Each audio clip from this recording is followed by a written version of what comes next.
بسم اللہ الرحمن الرحیم۔ اعوذ باللہ من الشیطان الرجیم، بسم اللہ الرحمن الرحیم۔ عزیز طلبہ و طالبات، السلام علیکم۔ پچھلی 2 کلاسز میں ہم نے حمد کے پہلے 10 اشعار پڑھے تھے، ان کی تشریح کی تھی، جس میں ہم نے پڑھا تھا کہ اللہ تعالیٰ ہی کے حکم سے نہ صرف موسم بدلتے ہیں بلکہ زمین و آسمان کی خوبصورتی بھی اللہ کے حکم کی تابع ہے۔ وہ ہر چیز کا علم رکھتا ہے اور اللہ کی مرضی میں دخل اندازی کی کسی کو ہمت نہیں ہے۔ اللہ تعالیٰ ہی ہے زندگی اور موت کو تخلیق کرنے والا، وہ جسے چاہے زندگی دے، جسے چاہے موت دے دے۔ لہٰذا 2 روزہ زندگی کی شان و شوکت پر مغرور ہونے کی بجائے دنیا کے بڑے بڑے بادشاہوں کا انجام نہیں بھولنا چاہیے۔ عزیز طلبہ طالبات، آج ہم شعر نمبر 11 سے شعر نمبر 14 تک بقیہ 4 اشعار پڑھیں گے، مشکل الفاظ کے معنی لکھیں گے اور وضاحت کریں گے۔ شعر نمبر 11 ہے: یہ جب تک سانس چلتی ہے سمجھتے ہو ہم ہی ہم ہیں، یہ جب تک سانس چلتی ہے سمجھتے ہو ہم ہی ہم ہیں، اجل جب سر پہ آ پہنچی تو پھر کیا بس ہمارا ہے۔ یہ جب تک سانس چلتی ہے سمجھتے ہو ہم ہی ہم ہیں، اجل جب سر پہ آ پہنچی تو پھر کیا بس ہمارا ہے۔ سانس چلنا یعنی جب تک زندہ ہیں، اجل موت، اجل موت، سر پر آ پہنچنا، بہت زیادہ قریب آ جانا۔ شعر نمبر 12 ہے: کرو طاعت خدا کی بس وہی معبود برحق ہے، کرو طاعت خدا کی بس وہی معبود برحق ہے، اسی کی شان یکتائی جہاں میں آشکارا ہے۔ کرو طاعت خدا کی بس وہی معبود برحق ہے، اسی کی شان یکتائی جہاں میں آشکارا ہے۔ طاعت فرمابرداری، طاعت فرمابرداری، معبود جس کی عبادت کی جائے، عبادت کے لائق، برحق حق پر یعنی سچا، معبود برحق یعنی اللہ تعالی۔ معبود برحق سے کیا مراد ہے؟ اللہ تعالی، وہ اللہ تعالی جس کی عبادت کی جائے، اور عبادت اللہ ہی کی ہوتی ہے، کوئی دوسرا معبود نہیں ہے سوائے اللہ کے۔ اسی کی شان یکتائی جہاں میں آشکارا ہے، اسی اس میں اشارہ ہے، اللہ تعالیٰ کی طرف اشارہ ہے۔ شان یکتائی، وحدانیت کی شان، یکتائی یعنی ایک ہونا، یکتا ہونا، جس کا کوئی ثانی نہ ہو، جیسا اس جیسا کوئی دوسرا نہ ہو۔ جہاں دنیا، آشکارا ظاہر، آشکارا ظاہر۔ کرو طاعت خدا کی بس وہی معبود برحق ہے، اسی کی شان یکتائی جہاں میں آشکارا ہے۔ شعر نمبر 13 ہے: اگر اعمال اچھے ہیں تو پاؤ گے بڑے درجے، اگر اعمال اچھے ہیں تو پاؤ گے بڑے درجے، سمجھ لو امتحان اس دار فانی میں تمہارا ہے۔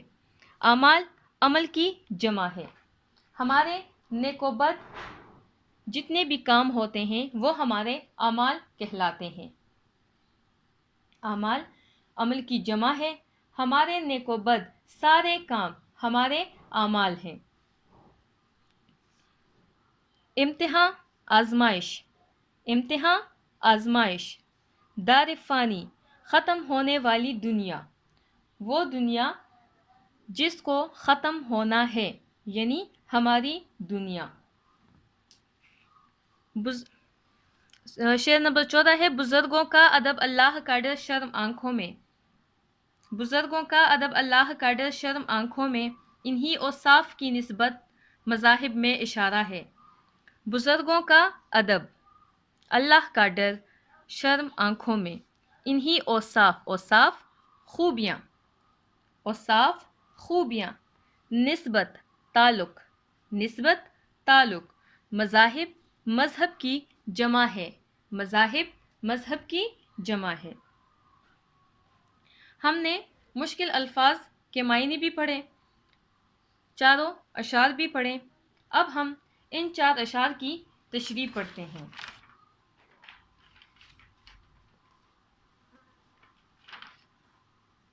شعر نمبر 11 ہے: یہ جب تک سانس چلتی ہے سمجھتے ہو ہم ہی ہم ہیں، یہ جب تک سانس چلتی ہے سمجھتے ہو ہم ہی ہم ہیں، اجل جب سر پہ آ پہنچی تو پھر کیا بس ہمارا ہے۔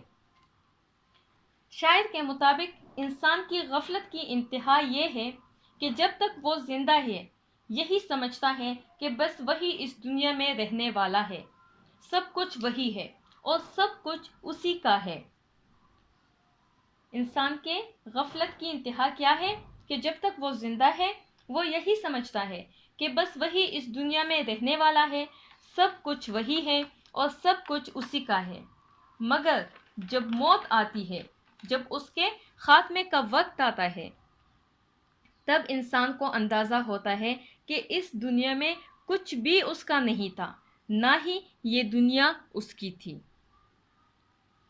شعر نمبر 12 ہے، کرو طاعت خدا کی بس وہی معبود برحق ہے، کرو طاعت خدا کی بس وہی معبود برحق ہے، اسی کی شان یکتائی جہاں میں آشکارا ہے۔ اللہ تعالیٰ کی وحدانیت پر مبنی شعر ہے۔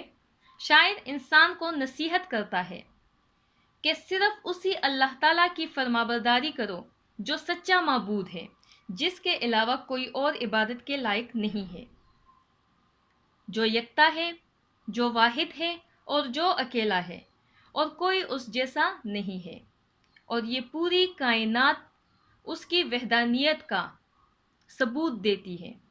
پوری کائنات میں اس کی وحدانیت ظاہر ہے، اس کی وحدانیت دکھائی دیتی ہے۔ یہ اللہ تعالیٰ کی شان وحدانیت ہی ہے کہ اس کے علاوہ کوئی دوسرا عبادت کے قابل، عبادت کے لائق نہیں ہے۔ شعر نمبر 13 ہے، اگر اعمال اچھے ہیں تو پاؤ گے بڑے درجے، اگر اعمال اچھے ہیں تو پاؤ گے بڑے درجے، سمجھ لو امتحان اس دار فانی میں تمہارا ہے۔ کہتے ہیں کہ دنیا آخرت کی کھیتی ہے۔ ہم جو کچھ برا یا اچھا اس دنیا میں کریں گے، آخرت میں ہمیں اسی کے حساب سے اجر بھی ملے گا، اسی کے حساب سے سزا بھی ملے گی، اسی کے حساب سے جزا بھی ملے گی۔ اس شعر میں بھی شاعر انسان کو نصیحت کرتا ہے کہ اے انسان، اگر تم اس دنیا میں اچھے اور نیک اعمال کرو گے تو یقیناً آخرت میں تجھے اعلیٰ درجے، اعلیٰ مرتبہ ملے گا۔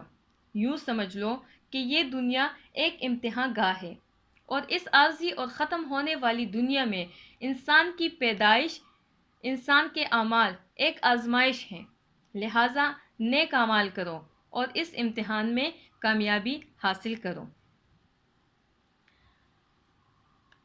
آخری شعر ہے، بزرگوں کا ادب اللہ کا ڈر شرم آنکھوں میں، بزرگوں کا ادب اللہ کا ڈر شرم آنکھوں میں، انہی اوصاف کی نسبت مذاہب میں اشارہ ہے۔ عزیز طلباء و طالبات، یہ اس حمد کا آخری شعر ہے جس میں شاعر نے انسان کے اوصاف بتائے ہیں۔ کیا بتائے ہیں؟ انسان کے اوصاف بتائے ہیں۔ شاعر کہتا ہے کہ ایک اچھے انسان ہمیشہ بزرگوں کی عزت کرتا ہے۔ کیا کرتا ہے؟ ایک اچھا انسان ہمیشہ بزرگوں کی عزت کرتا ہے۔ یہ انسان کی خوبی ہے کہ وہ بزرگوں کا احترام کرتا ہے۔ انسان کی دوسری سب سے بڑی خوبی کیا ہے؟ کہ وہ اللہ تعالیٰ سے اپنے اعمال کے متعلق خوف کھاتا ہے، ڈرتا ہے، اور اس کی آنکھوں میں شرم و حیا ہوتی ہے۔ یہ انسان کی ایسی صفات ہیں جن کے متعلق نہ صرف مذہب اسلام بلکہ دوسرے مذاہب میں بھی بتایا گیا ہے۔ دوسرے مذاہب بھی ہمیں بتاتے ہیں کہ ہمیں بزرگوں کا ادب کرنا چاہیے، ہمیں اللہ سے ڈرنا چاہیے اور ہماری آنکھوں میں شرم و حیا ہونی چاہیے۔ یہی انسانی اوصاف ہیں، یہی انسان کی خوبیاں ہیں۔ عزیز طلباء و طالبات، ہم نے پوری حمد پڑھ لی ہے۔ امید کرتی ہوں کہ آپ کو حمد کی سمجھ آ گئی ہوگی۔ اب آپ سب صفحہ نمبر 3 کھولیں۔ بہت خوب، بالکل یہی صفحہ ہے۔ یہاں آپ دیکھیں سوال نمبر 5 اور سوال نمبر 6 دیے گئے ہیں۔ سوال نمبر 5 ہے کیا آپ کو فطری مناظر مثلاً آسمان کا نظارہ کرنا، بارش کے مناظر سے لطف اندوز ہونا پسند ہے؟ فطرت کے کسی ایسے نظارے کا تفصیلی ذکر لکھیے جسے دیکھ کر آپ کو بے ساختہ خالق کائنات کا خیال آیا ہو۔ چھٹا سوال ہے، اللہ تعالیٰ کی کوئی ایسی نعمت یا اس کی شان کا کوئی ایسا مظہر تحریر کیجیے جسے دیکھ کر یا محسوس کر کے آپ کو ہمیشہ اللہ تعالیٰ کی یاد آتی ہو یا دل میں اس کے شکر کے جذبات پیدا ہوتے ہیں۔ یہ 2 سوالات ہیں۔